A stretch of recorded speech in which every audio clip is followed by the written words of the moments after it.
بہت سارے لوگ ہیں جو اس بات کا شکوہ کرتے ہیں کہ ہمارے جو اعمال ہیں وہ کام نہیں کرتے، ہم جو وظیفہ پڑھتے ہیں اس کا اثر نہیں ہوتا،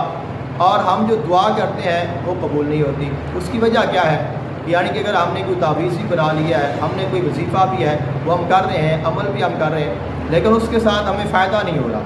تو اس کی وجہ یہ ہوتی ہے کہ ہمارا جو ایمان اور ہمارا جو یقین ہے وہ اس قدر مضبوط نہیں ہوتا۔ اس کی مین وجہ یہی ہے، حضور اکرم عالم صلی اللہ علیہ وآلہ وسلم کا فرمان ہے، فرمایا جب تک تمہیں اپنی دعا کی قبولیت پر یقین نہ ہو اللہ تعالیٰ سے دعا نہ کیا کرو۔ یعنی کہ پہلے آپ نے اپنا یقین اتنا کامل کرنا ہے، اگر میں نے اللہ تعالیٰ سے دعا کی تو اللہ تعالیٰ میری دعا کو ضرور قبول فرمائے گا، تو پھر آپ جب اس یقین کے ساتھ پڑھیں گے تو پھر آپ کو اس کا کامل فائدہ ہوگا۔ اور دوسرا آقا علیہ الصلوۃ والسلام کا فرمان ذیشان، آپ علیہ الصلوۃ والسلام نے ارشاد فرمایا اللہ تعالیٰ انسان کی ہر دعا کو قبول فرماتا ہے بشرطے کہ انسان جلد بازی نہ کرے۔ عرض کی گئی یا رسول اللہ صلی اللہ علیہ وسلم جلد بازی سے کیا مراد ہے؟ جلد بازی کیا ہوتی ہے؟ آقا علیہ الصلوۃ والسلام نے ارشاد فرمایا کہ دعا کرنے کے بعد انسان یہ کہے کہ میں نے یہ دعا کی ہے اور میری دعا قبول نہیں ہوئی، میں نے اللہ تعالیٰ سے یہ طلب کیا ہے اور اللہ تعالیٰ نے مجھے یہ عطا نہیں فرمایا، تو یہ جلد بازی ہے۔ اور ہمارے ہاں اکثر یہ دونوں چیزیں پائی جاتی ہیں، جب بھی ہم کوئی وظیفہ کرتے ہیں یا ہم کوئی عمل کرتے ہیں یا ہم کوئی دعا پڑھتے ہیں تو ہمارے ذہن میں یہ ہوتا ہے کہ پتہ نہیں اس کے ساتھ کام ہوگا کہ نہیں ہوگا، پتہ نہیں یہ اثر دکھائے گی کہ نہیں دکھائے گی، اب پتہ نہیں میرا کام ہوگا کہ نہیں ہوگا، پتہ نہیں کیا بنے گا، پتہ نہیں کس طرح ہوگا، یہ کیسے ہوگا، تو ہمارا یقین ہی نہیں ہوتا۔ دوسرا پھر یہ ہوتا ہے کہ ہم چند دن کوئی عمل یا وظیفہ یا آیت یا سورت پڑھتے ہیں اور اس کے بعد ہمیں ہماری سوچ کے مطابق فائدہ جب نظر نہیں آتا تو ہم کہتے ہیں کہ مجھے اس سے کچھ حاصل نہیں ہوا، لہذا ہم اس کو چھوڑ دیتے ہیں۔ تو یہ بھی ہمیں ایسا نہیں کرنا چاہیے۔ اگر ہم نے چند دن پڑھائی کی ہے اور اس کے ساتھ ہمیں فائدہ نہیں ہو رہا ہے، اس کا یہ مطلب نہیں ہے کہ ہم پڑھائی کرنا چھوڑ دیں، بلکہ اس کا مطلب یہ ہے کہ ہم اور زیادہ پڑھیں، اخلاص سے پڑھیں، یقین کے ساتھ پڑھیں، کامل اعتقاد کے ساتھ پڑھیں تاکہ ہمیں فائدہ حاصل ہو جائے۔ میں اپنا واقعہ آپ سے شیئر کرتا ہوں۔ سورۃ الواقعہ، اس کی بہت بڑی فضیلت ہے۔ حضور اکرم عالم صلی اللہ علیہ وآلہ وسلم نے ارشاد فرمایا جو شخص ہر روز مغرب یا عشاء کے بعد یعنی رات کو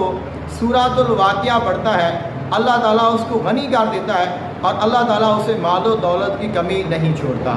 اب یہ جو سورت ہے اس کی فضیلت کے اوپر ہمارے پاس آقا علیہ الصلوۃ والسلام کا فرمان ہے، اس کی فضیلت کے اوپر ہمارے پاس سند ہے۔ اب اس کے اوپر جو شخص شک کرے گا یا پڑھنے کے بعد اگر فائدہ نہیں ہوتا پھر اس کے بارے میں آپ کیا کہیں گے؟ میں نے اس سورت کو جب پڑھنا شروع کیا تو 1-2 دن میں نے پڑھا، تو اس کے بعد جو میرے پاس یعنی کہ حالات تھے اس سے بھی تنگ دستی ہو گئی، پھر میں نے اس کو چھوڑ دیا اور پھر ہم نارمل ہو گئے۔ 1-2 ماہ کے بعد پھر میں نے ارادہ کیا کہ یار یہ حدیث پاک میں آیا ہے، اس کی فضیلت ہے تو ہمیں پڑھنا چاہیے تاکہ ہمیں اس سے فائدہ حاصل ہو، تو میں نے پھر اس کو پڑھنا شروع کر دیا۔ اب جب میں نے پھر پڑھا تو پھر میرے حالات پہلے سے بھی زیادہ تنگ ہو گئے، تنگ دستی ہو گئی، پھر میں نے چند دن پڑھنے کے بعد اس کو پھر چھوڑ دیا، اور اس کے بعد پھر جب میں نے چھوڑا تو پھر تقریباً نارمل ہو گیا سسٹم۔ تو پھر ایک دن میں سوچ رہا تھا اور میرے ذہن میں یہ یقین آیا اور میں نے اللہ تعالیٰ کی بارگاہ میں دعا کی کہ اے اللہ یہ تیرے نبی کا فرمان ہے، تیرے محبوب علیہ الصلوۃ والسلام کی حدیث پاک ہے، لہذا آج سے میں اس سورت کو پڑھ رہا ہوں، چاہے میرا نقصان ہو، چاہے میرا فائدہ ہو، چاہے مجھے تنگ دستی آئے، چاہے میرے لیے رزق میں فراخی ہو، مجھے کچھ حاصل ہو نہ ہو، یہ تیرے نبی کا حکم ہے، لہذا میں تیری رضا کے لیے تیرے محبوب کے فرمان کے دیکھتے ہوئے اور تیرے محبوب کی رضا کے لیے اس کو پڑھ رہا ہوں، لہذا اب تیرا جو چاہے تو میرے ساتھ کر، لیکن میں نے اس کو نہیں چھوڑنا۔ اللہ تعالیٰ نے کرم کیا اور اس کے بعد سے لے کر کئی سال گزر گئے اور میں اس کو پڑھ رہا ہوں، لیکن اس کی برکات ہی برکات مل رہی ہیں، اور وہ جو پریشانی والا سلسلہ تھا وہ اس کے بعد میں نے کبھی نہیں دیکھا۔ یعنی کہ وہی صورت ہے،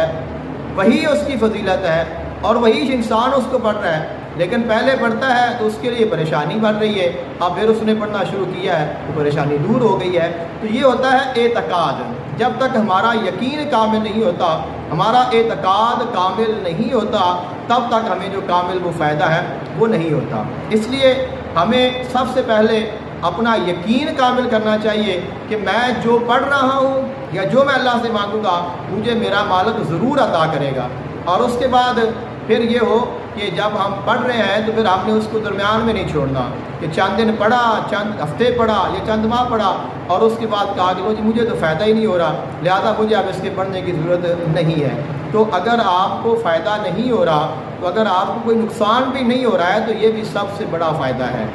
شیخ تابتک ایمری رحمۃ اللہ علیہ ان کا ایک قول ہے،